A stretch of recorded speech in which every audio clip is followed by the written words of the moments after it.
And good morning. It is 20 minutes after 7 o'clock, and joining us in studio this morning from the Walker Aviation Museum, Robert Sherman back with us. Good morning, Robert.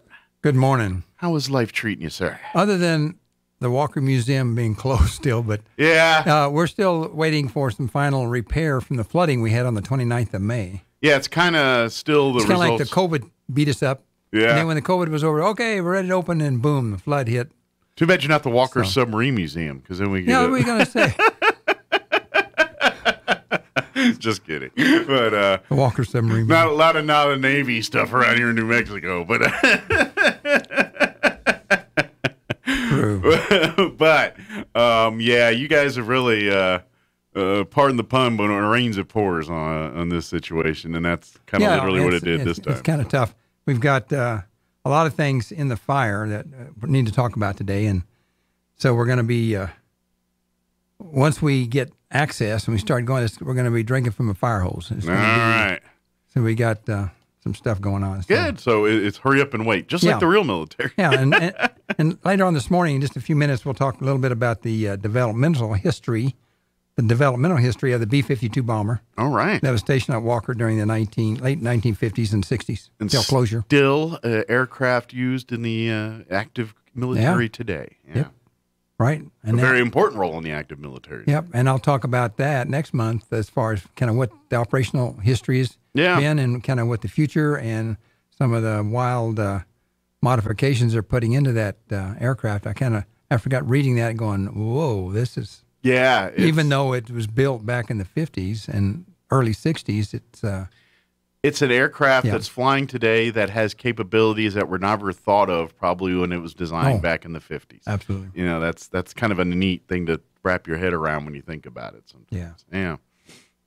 So, speaking about that, back in July, I briefed on the history of the B-47 and then in June, the developmental history of B-47. And in May, we talked about the development operational history of the B-36. Mm-hmm. And next month, I'll be talking about, again, like you just mentioned, operational history and some amazing updates and modifications to the current B-52, which is going to be flying until 2050. I'll be dead by then. Yeah. Wow, that aircraft's going to outlive most of us. That's true. Wow, that's impressive that they... I remember when I was in the Air Force in the 90s, and I was thinking, how many years this thing's got left? And, well, I know. It's a long time, apparently. It's going to be over 100 years. Oh, wow. About 100 years. Yeah. That's good. That's kind of wild when you think about it. Anyway. Yeah, because what in military history, what piece of equipment have we had that's been the same piece of equipment for 100 years in the military? With just some modifications. Yeah. Yeah. I mean, apart from like a shovel or something, you know what I mean? Maybe a handgun or a revolver or something. Yeah, something that's of that complexity, that's pretty impressive. So, well, last month we lost the guidance and direct support of Brigadier General Doug Murray. That was a shot in the arm. That was kind of tough, and he left and went back and retired back in Colorado Springs. But he's going to be coming back and forth, working with the Institute for a few things for off and on. So he'll come in and visit us. You're going to pop in from time to time and check in. Yeah. Good. So anyway, I think the primary concern now is for us to reopen at the old location out at the air terminal as you come in the front door on the right. Sure. After repairs are completed, and just as important, and this is really something, we're looking for some new members to join our foundation to continue the development of the historical portion of the Walker Museum and start the STEM features, science, technology, engineering, math of the museum later this fall. Okay. So looking for some... So we've got the $10,000 just deposited by XL Energy. Thank you very much, from a grant. Awesome. And some funding's there. That's going to fund 2 flight simulators and a STEM touchscreen computer that will help educate our local visiting youth on as far as the local STEM jobs, science, technology, engineering, math job opportunities in this region of the state.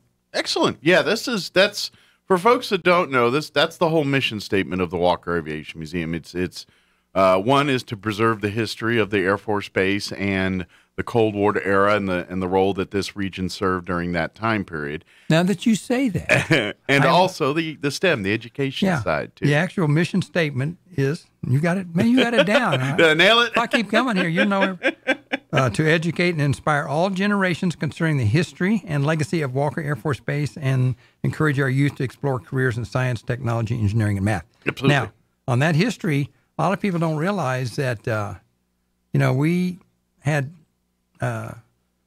12, 13, 14 squadrons of, aircraft, bombardier training squadrons. During World War II, we trained 14,000 students, either flying, twin engine or multiple engine aircraft or bombardiers. So it's amazing. A lot of stuff was going on here at Walker. A lot of World War II bombardiers and pilots spent some time in Roswell, New Mexico before serving in European and Pacific theaters there. So it's amazing. I wonder, do they have those kind of numbers out there? Like the ones that trained, but how many went off to the Pacific theater and went off to the... that would be a good thing to research and find out. Those that came through the 14,000, where did they go? Yeah, where'd they end up next? Did they end up flying, combat missions? Europe or in the South Pacific or what? Or, over Japan, out of Taipan or whatever? Yeah. I don't know. I think if I was a young man during they had a B-29 squadron later on training. Yeah, and of course, obviously, Enola Gay and Boxcar both have set wheel here in Roswell, New Mexico at some point. I'm just trying to think about that. I was like, if I was like the guy, and I was serving in that time, and someone said, what's your pick? I'm trying to think, where would you rather go, the Pacific or Europe? And I'm leaning Europe right now, I'm thinking, because I'm like, at least odds are I'm going to land and land. Like if you get shot down in the Pacific, there's not a lot of chance of being a POW because you're going down in the ocean. Yeah. But Europe, at least you have a chance of being a POW at a camp somewhere if you get shot down. I don't know. Yeah. I don't know. It was. I'm trying to weigh in my head which one would be. And a lot of people don't understand how terrible it was for the airmen flying, say, out of England. Yeah. And there were more airmen died, getting shot down from B-17s and stuff. Than Marines died in the South Pacific. And you hear about that in, all those invasions of different islands and stuff, and how terrible it was. But then you picture these big formations when you had 10, 15, 20, 25 aircraft shot down, each one carrying, 12 air crew. It was crazy, number of people that were killed. And sometimes they were not killed and they were captured and stuff, but sometimes they weren't. Well, just the amount of flak and everything that that they're sending up, and just the aerial defenses in Europe and things. I mean, put it this way: to fly a full tour in a B-17 wasn't exactly a high your success odds were pretty rate. Low. That's why they tried to keep you around to 25, and some flew more than that. Yeah, your longevity rate was very low on some of those. So, by the way, we just kind of got an idea. We're gonna at the museum, we had a 10 by 10 foot storage room, and we're gonna turn that into like a Atlas silo type thing, and we're gonna put some display of all the Atlas stuff inside this storage room, and kind of the control panel in there, and try to make it kind of the Atlas room. So that gives us more space because we can move that out and then put the flight simulators where that was before. And we took all that stuff that was in that storage room and moved it down to the new storage site. It's an indoor storage site there at the U-Haul, the old Kmart location. Okay. So that's climate control, really nice setup. So we're going to good place to put keep the stuff. Uniforms and stuff back in there. Okay. So, and even if you have a bad rainstorm, it's not going to be a chance of flooding in there, hopefully. Yeah. Yep. So, anyway. Good deal. Well, it's good to see. Obviously, a lot of setbacks there with weather and COVID and everything else. But good news is you guys are still moving forward. But one big note we want to take out of it, folks, if you're wanting to get involved, if you love history, if you love science, STEM, and would like to be a part of the Walker Aviation Museum as a volunteer serving on the board, any of these capacities, They are looking for more great people. Like Robert said, you've had some folks retire here and are moving out of the area. So some of your leadership and some of the folks you've been relying on for many years are no longer a part here. Bob Pidle passed away. Yeah. Steve Wolf used to be here. Great guy, good friend of mine, about one of my best friends, and he was in Amarillo, and he passed away from COVID, as a matter of fact. Yeah, he just passed away 6 months ago or so. Yeah, his wife survived COVID, but he didn't. But anyway, we're currently working with Alan Trevor out at Eastern New Mexico University of Roswell. He's kind of getting the final stages of the couple touchscreen computers he's going to put in there to help people when walking in, waiting for an airplane. They can just walk in and touch one or two of these two touchscreen computers and get a quick history, 2-minute summary of what subject they like, whatever they touched on. Cool. So he's going to do that, and then I'm going to work with him on developing a third touchscreen computer that's going to address some STEM items. Okay. STEM education and kind of what careers are possible in southeast New Mexico. So anyway, thanks to them, Excel and stuff, we're going to get those flight simulators. Good deal. That's great to. Probably going to need somebody like my grandson to get out here and figure out how to operate these. Yeah, we need some tech flight kids. Simulators. Yeah, kids that know how to. But there's several people in town here out there that have flight simulators, and I imagine some folks at the college. Yeah, they got a pretty good one out there. We got plenty. I think some people here that can help us out. Theirs is. Have you ever seen their flight simulator out at the college? It's pretty cool. I got to see it, and they can simulate all kind of aircraft, from big heavies to little Cessnas and everything in between. I probably won't be that fancy, but it's going to be a pretty decent one, I think. Yeah, absolutely. Well, I imagine yours would be more for military style. Right. So, yeah. Well, cool. Well, that'll be a fun thing, I think. So part of our task based on this grant is we're going to try to get at least about 850 youth through there. Okay.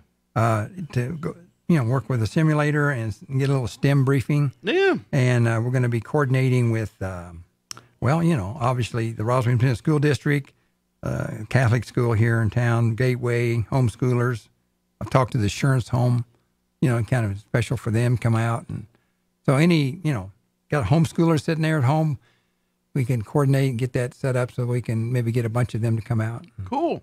Good. Get that done. And awesome. And I've even talked to Ragsdale, talking about if we get that Pegasus Flavors open back in there, he can maybe provide a little $5 sack lunch or something. Okay. For like them, a full-on field trip kind of thing. Yeah, go there and while some of them are flying their aircraft, some can be eating their little sack lunch or getting a STEM briefing or something. Yeah, or checking out the... So anyway, we got to still finally coordinate that with the schools. And okay. So...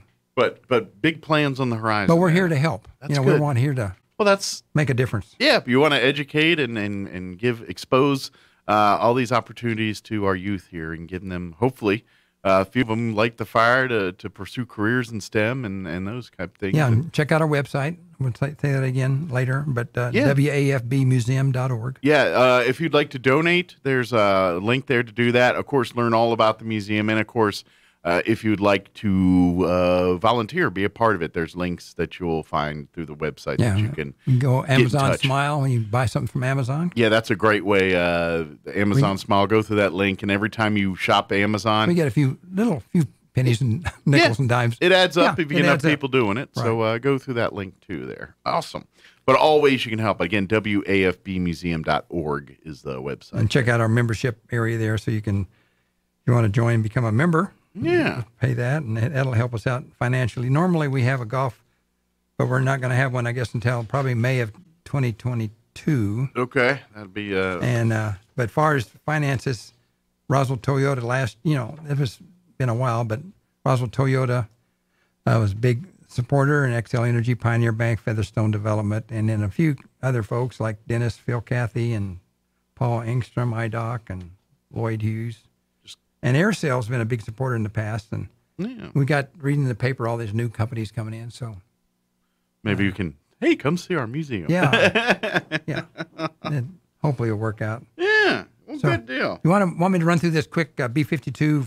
Let's talk some buff. Yeah. Okay, this is just kind of the introduction to the B-52. Okay, background is B-52 is a heavy bomber, max speed about 650 miles an hour. Combat range 8,800 miles. Of course, air refuel, so it can go beyond that, of course.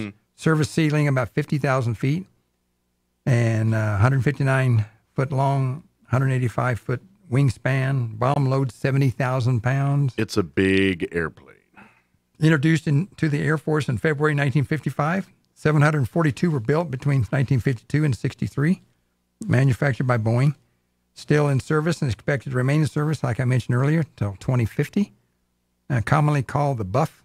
Yes. Big, ugly, fat fella. Sometimes the last word is not a different word to use for that. Yeah, when I first learned it, it wasn't fella. No, well, I didn't either. But I know what you're talking about. Everybody calls it the Buff. Nobody calls it the Stratofortress. Yeah, we've always called it the Buff. My whole time I was big, in the Air ugly, Force. fat fella. Yeah. Okay, we'll keep it there. November 1945. Air Materiel Command issued a desired performance characteristic of a new strategic bomber, and in March of 1946, a lot of this was kind of going simultaneously with the B-47 development, but issued bid invitations to Boeing, Consolidated Aircraft, and Glenn L. Martin Company. Okay. But because of at that time, the high fuel consumption of the current jet engines during the middle 40s, the initial design of the XB-52 started out with straight wings, kind of like the B-29, with turboprop engines rather than the swept wing. Okay. So in November 1946, the Deputy Chief of Air Staff for Research and Development was no other than General Curtis LeMay. And he was responsible for a lot of the final design of the future B-52. We'll talk about it in just a second. The design and prototypes were not meeting expectations. So the outright cancellation of the Boeing contract on 11 December 1947 was stopped by a plea from Boeing's president, William McPherson Allen, to the Secretary of the Air Force, Stuart Symington. So it was almost real close. It almost never happened. So in January 1948, Boeing was instructed to thoroughly explore recent technological innovations in designing of the aircraft. Now, this is kind of what's interesting. You just picture this. There was a meeting that was held at the Hotel Van Cleve in Dayton, Ohio. Okay. And this occurred on Thursday, Friday, Saturday, Sunday, and Monday of 21 through 25 October 1948. Okay. So World War II's been over about 3 years. Mm-hmm. Okay. On Thursday, 3 Boeing engineers, George Schreier, Art Carlson, and von Blumenthal, presented a design of the straight-wing 4-engine turboprop bomber to the Air Force Chief of Bomber Development, and his name was Colonel Pete Worden. He did not like the design. He said, hey, go back to your room in the hotel there and come up with a 4-engine turbojet bomber by the next morning, by tomorrow. So the 3 engineers went back to their room, and they were joined by Boeing's Vice President of Engineering, Ed Wells. The next morning on Friday, the team presented an update jet version of the B-52. All right? Colonel Worden looked at that, and after getting all the briefing and stuff, he said, I do not accept this design. He didn't like it. So he told Boeing to come up with a better design, see you on Monday.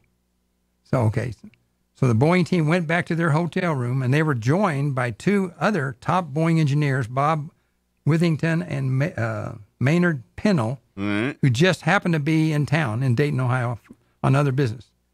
Working Friday night, probably all night, Saturday and Sunday, they came up and presented an aircraft with 4 pods hanging off the wing, holding a total of 8 jet engines, like we have today.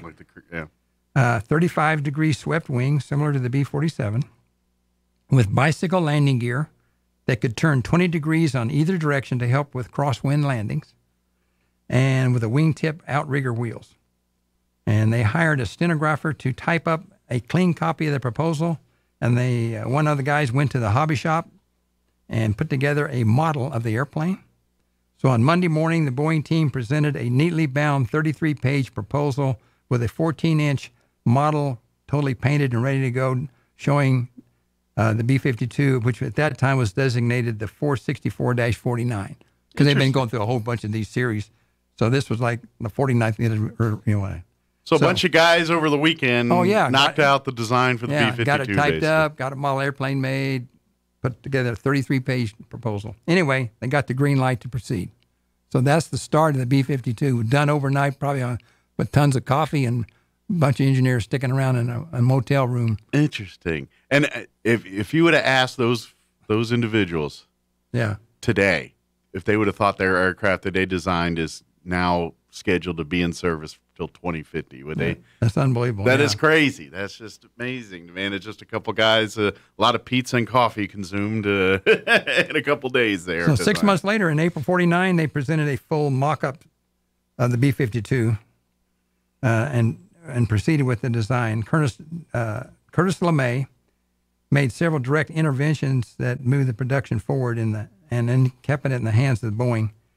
He insisted, by the way, the initial design had the pilot and co-pilot sitting, one behind the other, just like the B-47. Gotcha. And he said, let's don't go with that tandem seating. Let's do it side by side because it could enhance crew coordination and efficiency. Sure. So today you do have the side by side. Easier to communicate when it's just like you do with airliners. Yeah.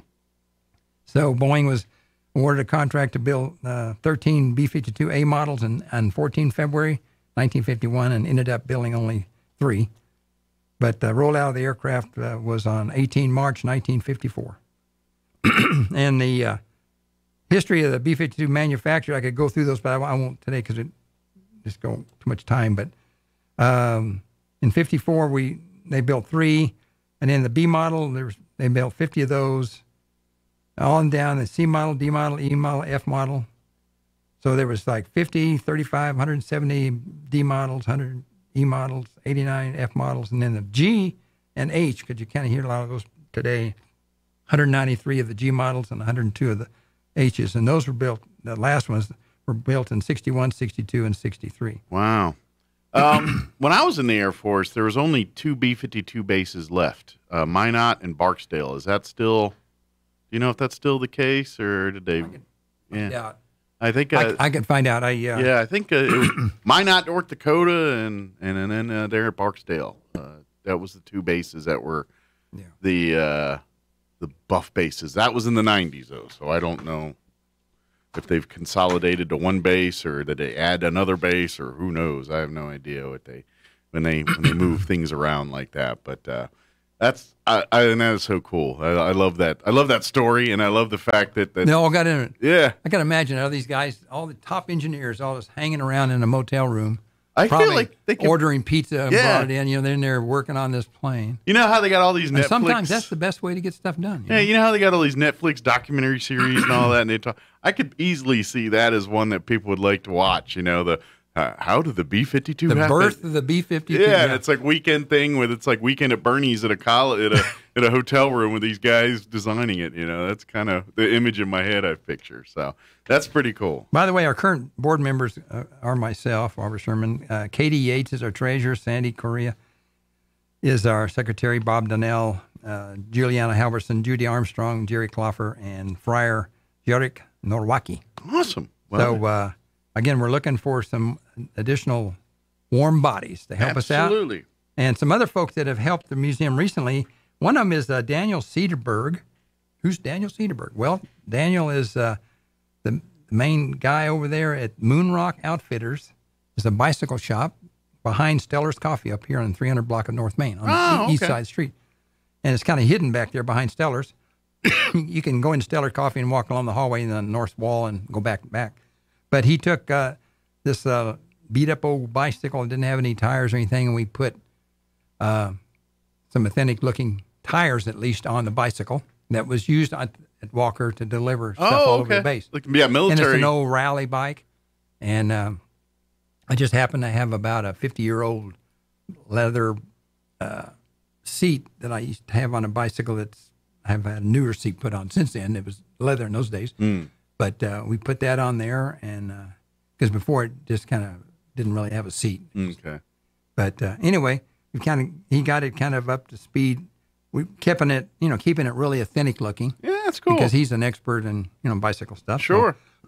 So I appreciate Daniel Cederberg doing that for me, and also that's where I'm gonna take my bicycles over there. He and the man's working in the roots of aviation. That's right. For folks that don't know, the Wright brothers, they were bicycle makers. Yeah. Before they were making airplanes. And, that's right. So a bit of little full circle there, I'd say. I want to thank Bob Donnell's wife, Peggy Donnell. She was out helping us move stuff out of that storage room, like I said, back to the U-Haul. And he's one of those people that I start to pick up a box and go, oh, man, I better wait for Bob to help me. And she said, I'll just take it. So I said, okay, fine. Shame me, so I picked that up. You can't. You lose your argument real quick when that happens. Don't wimp out. Just get it and let's get going. Absolutely. Scott Starks helped out a lot at the Air Center, and Nola Fulkerson helped us arrange the museum, and Haven Sills updated our inventory. So appreciate those folks. Absolutely. So right now we've got a bicycle that generates electrical power on a light pole and a fan. We got a Jacobs ladder with a 10,000 watt generator with lightning, moves up and down a rod, and some old aircraft items. Slide rule. Of course, I'm at the age where I was totally familiar with slide rules and stuff. Parachutes, and I'm trying to still get a U-2 pressure suit. And that U-2's been extended just like the B-52, and that's kind of why we didn't get the pressure suit we thought we were going to get. Well, and that's what we're running out of time, but you're talking about slide rules and all that. Right. Like you look at these Atlas and Minuteman missile sites that we had around here. That's the part that's so awesome, and when you wrap your head around that is when the way those things are built, the feet of concrete and the cylinders and how they built, and those all that technology was designed. Not with computers, not with like today they do all this with a computer. It was guys with slide rules and just doing all complex calculations with hand items, not with today you punch things into computers. When I finally graduated, got my master's in 1968, that's when they finally started coming out with some cheap computers that could give you multiplication, division, just boop boop. Sure. But up until then, it was like slide rule. And that's to me to not only achieve the feats they achieve, but to me, it's almost a comparison of like looking at Aztec and Mayan ruins, and they like the sun, like they built this temple in the exact spot so the sun goes through the thing at the certain time, and the moon. And this was thousands of years ago. It's not exactly like that, but it kind of is a little bit. Is they're harnessing nuclear power and sending it, and all that was designed and thought of by using slide rules and not being crunched numbers with. It was all done in the brain, and that to me, when you look at it in those terms, that's an amazing feat that humans have done there, and it's just something. And one of the things I always kind of chuckle about, I had roommates that had bamboo and plastic covered. They were engineers, and mine was aluminum as a picket. All those people that had aluminum slide rules. The night before the test, besides studying for the test, you got it out just like a gun, and you cleaned it and you oiled it because you could get a aluminum burr in there and it would actually bind up where it wouldn't work during a test. And you need a smooth slide to slide. It had to be just like a gun. It had to work real smooth if you needed it. As long as y'all weren't going to need it on the test. As long as y'all weren't doing Full Metal Jacket sayings while you were clean. This is my slide rule. This is my. I know that younger generation's hearing that and going, seriously? I just use my wristwatch, right? This is my phone. Well, see, that's why I'm trying to sink home. It's like they didn't have those things. They had to work this out. They had to figure it out. I still can't get used to talking to my phone and asking it, how many miles is it from Roswell, Mexico to Wichita, Kansas? Yeah, I do. I forget that, too. I always have questions like, I wonder. And I'm like, well, just ask my phone, Seriously? Yeah. Don't think about it. Folks, if you want to help out, if you want to be a member, if you want to be a volunteer, wafbmuseum.org, Walker Air Force Base Museum is the home there. You can also like and follow the Walker Air Force Base Museum on Facebook. There's a Facebook page there. You can just go ahead and like and follow and keep up to date on things like this. Find out when sometimes, like you were saying, you work with the various schools and things, but from time to time, some of our United States military come here for various training exercises. They're coming toward the end of the month. Oh, very good. Of August, 509th, KC-135s. Oh, nice. So we're going to try to get some of the students out there to get inside that aircraft. Those refuelers are cool. If you get a chance, go out and check them out. Very good. Is there anything we missed? Anything we wanted to get? Probably, but we've got to move on. We'll get it next time. We'll get it next time. Awesome. Well, as always, appreciate the visit. And Don't work too hard. We'll see you next time. Oh, I won't. Okay. All right. And we can talk more about Buffs. I love this. I got A-10's my favorite all-time aircraft. The Buff is a close second. Okay. Yeah, it's just a fun air. It's just nostalgic for me, one I appreciate. Put it this way: there's a lot. I've got to walk through crawl through one of those tubes and stuff down in B-50. It's Pretty a lot. All right. All right, it is 7:50. Let's get you up to date with news and your Kim Commando and a quick break as well.